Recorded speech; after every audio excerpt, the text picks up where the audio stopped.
Shalom, it's a delight to be here today with Rav Gavriel Reiss, who was born and raised in LA, but moved to Israel as a teenager. He served in elite IDF units before dedicating himself to Jewish education.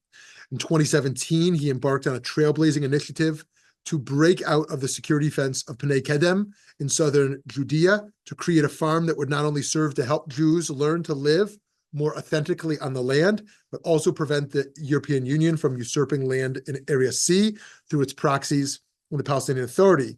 If not for this farm, the Jews of southern Judea would have been completely cut off from the Dead Sea. Rav Gavriel holds a triple degree in philosophy, political science, and economics from Hebrew University, and a letter of Yoreh Yoreh from Rav Zalman Nehemiah Goldberg Zitzal. Thanks so much for taking time to talk. Thank you for having us. So there's a thinker who you have been influenced by, and who you recommend, named Rav Yehuda Ashkenazi, who many people have not heard of, also known as Manitou. And he was born in 1922 in Algiers and died in 1996 in Yerushalayim, and was a spiritual leader of 20th century French Jewry and beyond. And I know very little bit about him. So I would love to hear from you why you think his Torah and his message are important. Well, thank you so much for giving me the opportunity to talk about Manitou. I never met Manitou, okay, but my personal connection to him is that, first of all, most of the Torah that I learned was through, I would say, Rav Uri Sherki, who teaches in Machon Meir, is an important rabbi of the, I guess you could say, the national religious movement. He himself was also a Talmid of a student of Rav Tzvi Yehuda Kook, and the son of the famous Rav Avraham Yitzchak Cohen Kook. And he's a very, very central figure and a very interesting figure because he brings out ideas of the, one of the primary texts that Rav Kook, the father, wrote. He describes the Jewish people and says that there are three forces in the Jewish people. There's the force of the nationalist movement, in other words, like the secular Zionism, and then there's the force of those who believe in Kodesh and holiness and like keeping halacha, the Haredi, what we call the Haredi. And he said, but there's also a force that's so important that's called the universal or humanist aspect of the Jewish people, which is the idea that all of mankind is connected. And that came in the time of Rav Kook, was expressed in the idea of like even sometimes on one side of the scale, the Bund maybe of the socialist movement, or even the communist movement, or like liberal progressive movements that we have today in the world.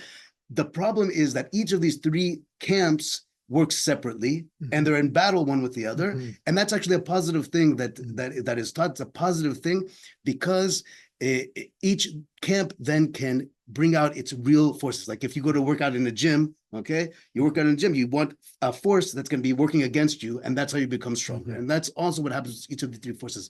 But the secret that Rav Kook talks about, and that this comes out in the Torah that I learned from Rav Sherki, is the idea that for us to be who we're supposed to be, the Jewish people who we're supposed to be, we have to have not a compromise between these three forces of holiness, nationalism, and universalism, not a compromise, not give up on one of them in order to have some kind of mediocre mean or middle field, but to have a synthesis, a harmony of these ideas, the oneness of these ideas, the combination of these ideas. That means we have to be more Jewish nationalist, we have to be more holy, Kodesh, and we have to be more universalist.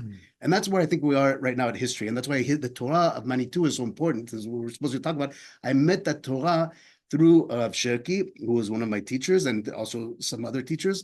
And I realized afterwards that most of these great ideas, these great teachings that are so inherent in our Torah, they came from the figure that you mentioned, the great Rav Yehuda Ashkenazi, who's known as Manitou, who was a teacher, and he's very little known. He's very little known because he grew up, as you said, in Algeria.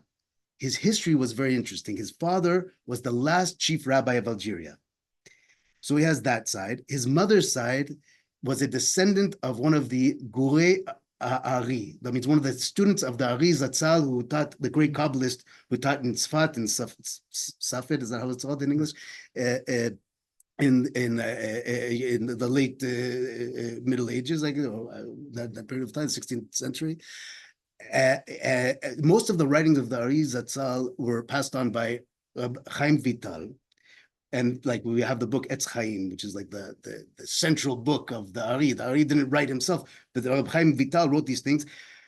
Manitou, Rav Ashkenazi, was descended through his mother from another one of the students of the Rizal, who was actually opposed in a way to Rabbi Chaim Vital. And there's a whole story behind that, but we don't have time in this podcast to get into it. But in other words, he had a clear line of real Torah, the Sephardic Torah, the Torah of the Rizal. During World War II, he was drafted into the French army and he fought in World War II.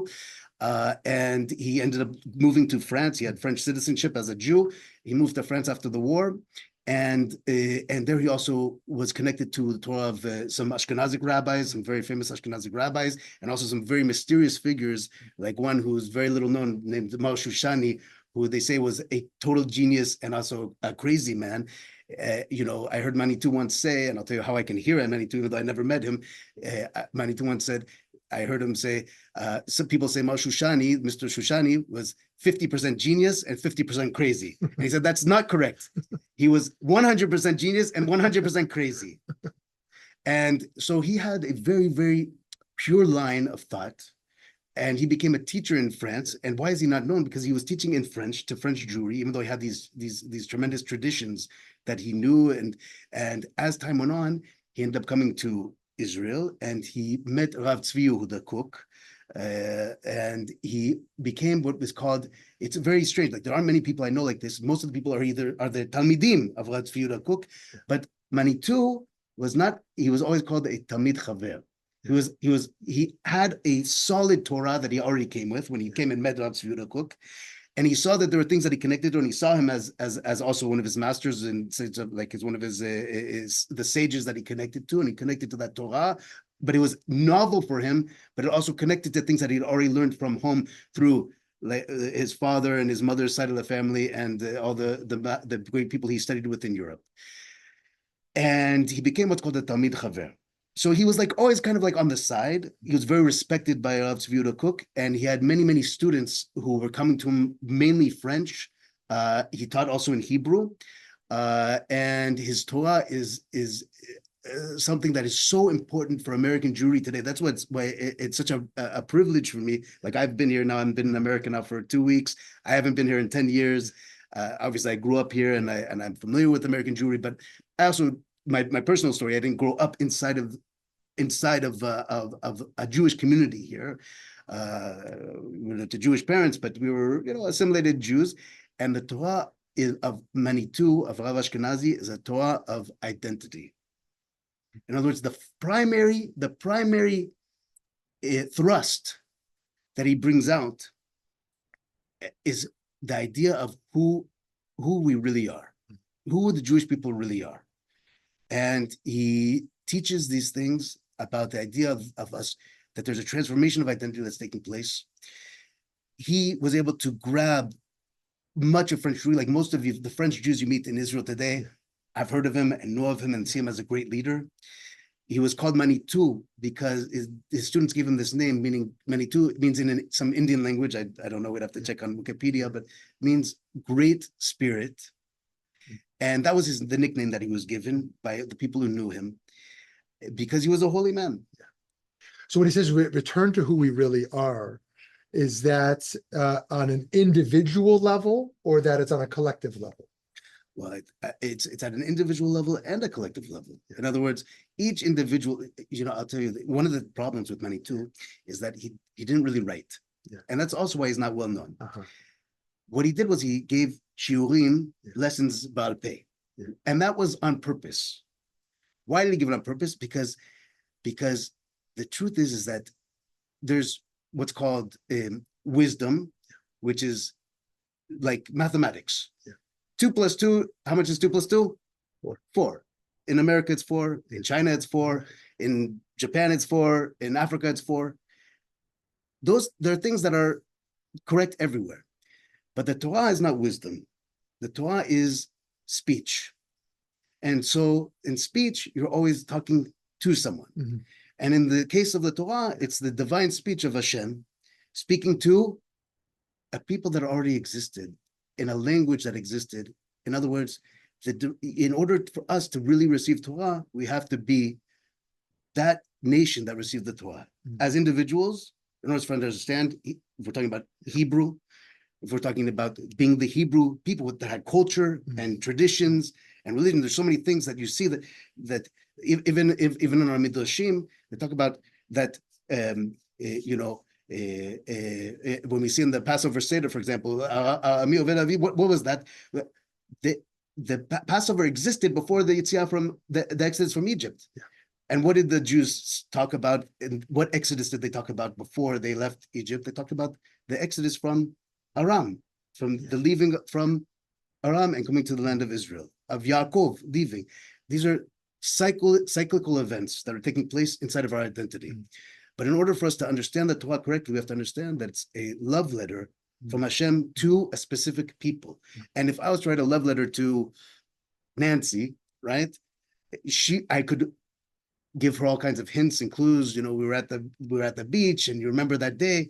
I don't have to write everything down because I'm directing my speech to a specific person who has a specific identity.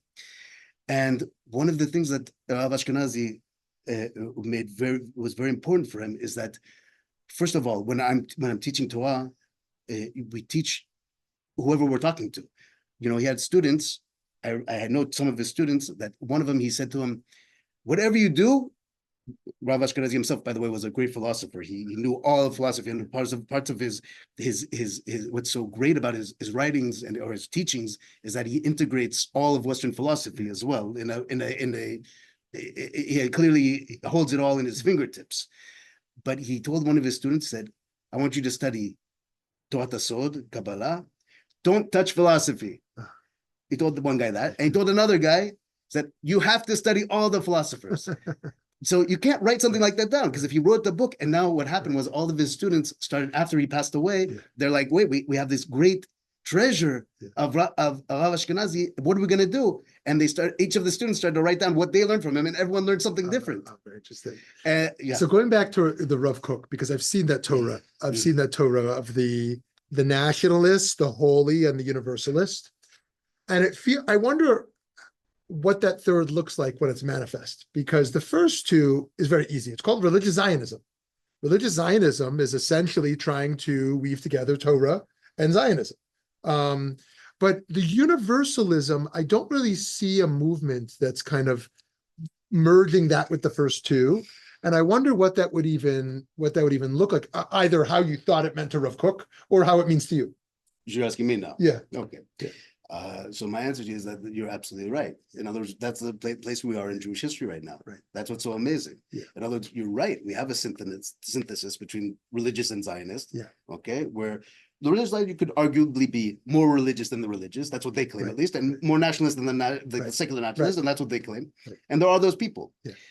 And then you have the universal camp, which is saying, like, look at the world, be connected to the world, humanism, individualism, Right.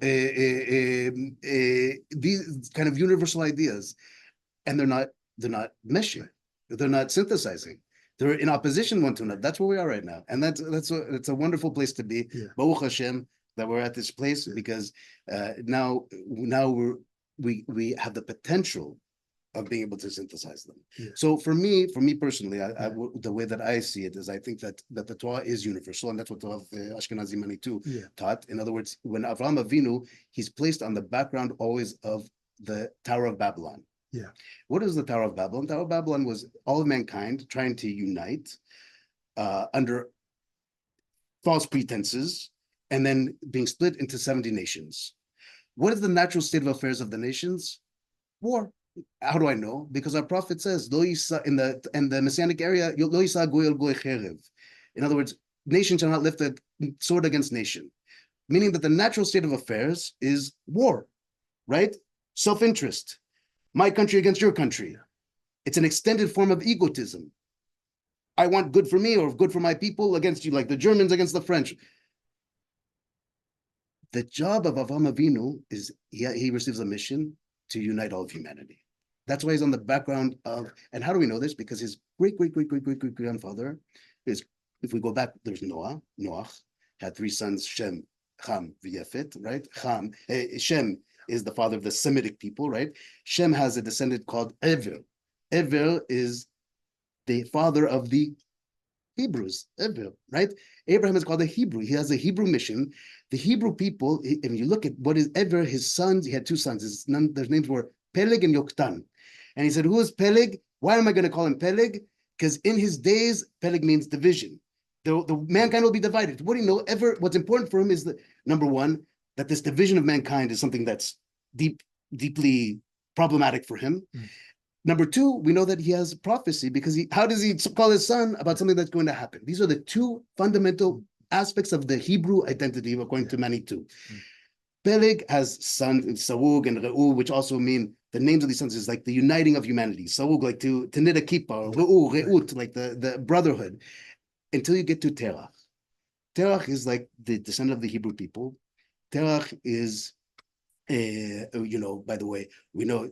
Well, he's in the Midrash. He's an idol worshiper. He has many idols, which we see in the Jewish people. Like, what is what are the idols? Are ideologies. Idol and ideology are the same thing, and you see that the Jewish people have a talent of creating idols, of creating ideologies. If it's Marx, if it's Freud, if it's many names that are many different ideas that we put out into the world. That's the nature of the Jewish people. But the mission that's given them to Abraham is to unite all of humanity. And that's what he's trying to do. We won't have time in the podcast to get into it, but I'd like to even talk to people about maybe trying to teach some of the teachings of Manitou about how Abraham takes on this Hebrew mission, the Hebrew mission of unity, of uniting humanity under one brotherhood, as Rabbi Yehuda Halevi says, that the people of Israel is like the heart among the nations, right? All of mankind is one gigantic body, and each nation is a different limb, and each nation has a different purpose, and you cannot do without an eye or without an ear or without the knee or without, everyone has to be working together in unity, and that is the mission of the Jewish people. So when you ask me what is the universal idea, is that the Jewish people have to become the heart. We have to be able to unite the 70 nations of the world, and it's like it says, that there should not be any more war. That is actually written in the United Nations, outside the United Nations building. Have you been there? Yeah. Have you seen that? I protested out there. Yeah. You protested out there. Very good. I've never actually seen it, but I heard about it. Yeah. But one thing the United Nations forgot is that before that, there's another verse. They just took that verse, but they didn't take the verse before. Ki mitzion tetzeh Torah udvar Hashem Yerushalayim. In other words, it's connected to the national mission of the Jewish people, to be a special nation, an example for the nations, and that's where we are in history. And all of the problems that we're having around us of the Iranian proxies and Putin and Egypt and all this great historical movements that are taking place around us are geared, that's our weight room.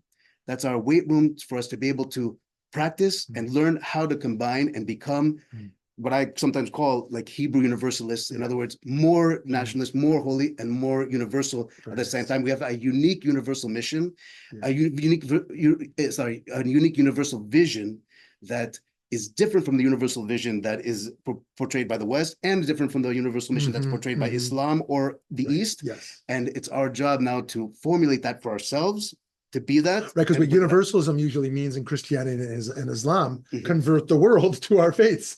That's that's the primary historical universalism, and this is we have to carve out our own unique approach to it. So, friends, I invite you to think of two things as we close.